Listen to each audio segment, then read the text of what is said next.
Tapos na po. Huh! Masyado siyang mapilit sa mga walang kwentang bagay.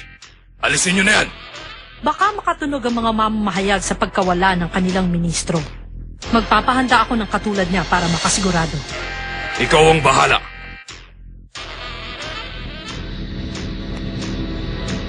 Nakakaawa naman ang nilalang. Kahit na siya pa ang maging pinakamakapangyarihan, mawawala ang lahat sa oras ng kanyang kamatayan.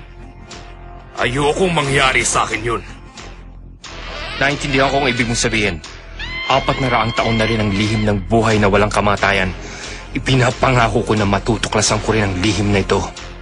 Sinasabi ko sa'yo, ako lamang ang nakakaalam tungkol sa lipi ng Hokage.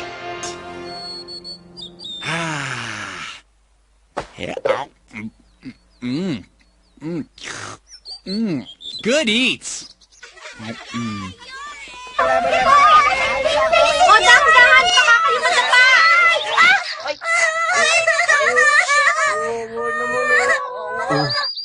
Sabi ko na nga ba eh.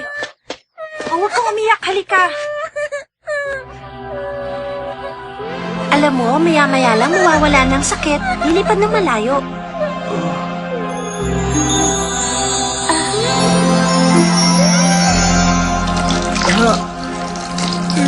Ay!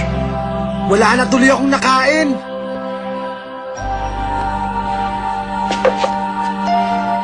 Ano kaya yun?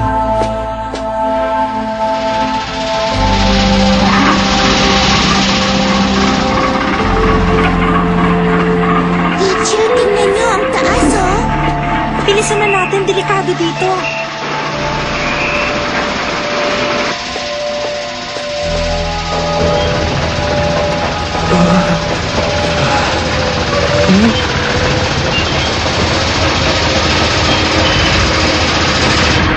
Tayo na!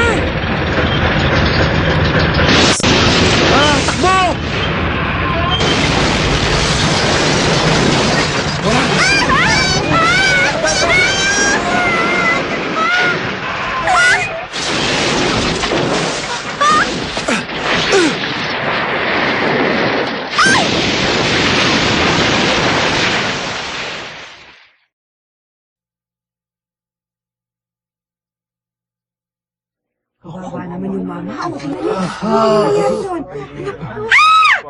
Tumawag kayo ng ambulansya! Ginoong Hanabishi, sumagot ka! Humihinga pa siya.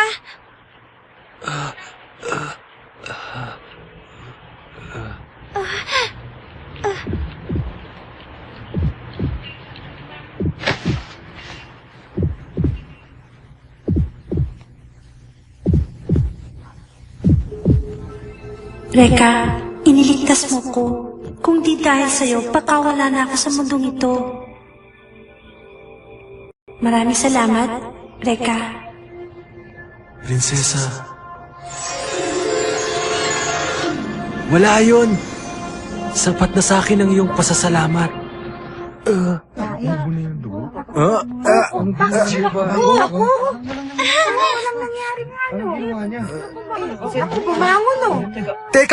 Teka, sandali. Hindi tama to.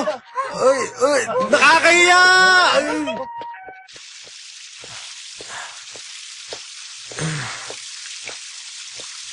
Gusto kong pasalamatan ka sa ginawa mo kanina para sa amin, Ginoong Hanabishi. Teka, kilala ba kita? Ang pangalan ko ay Ana Yanagi. May problema?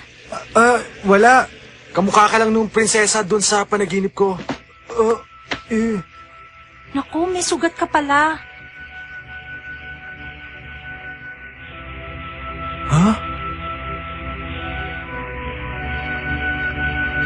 Huwag ka magalala, magaling na magaling ka na.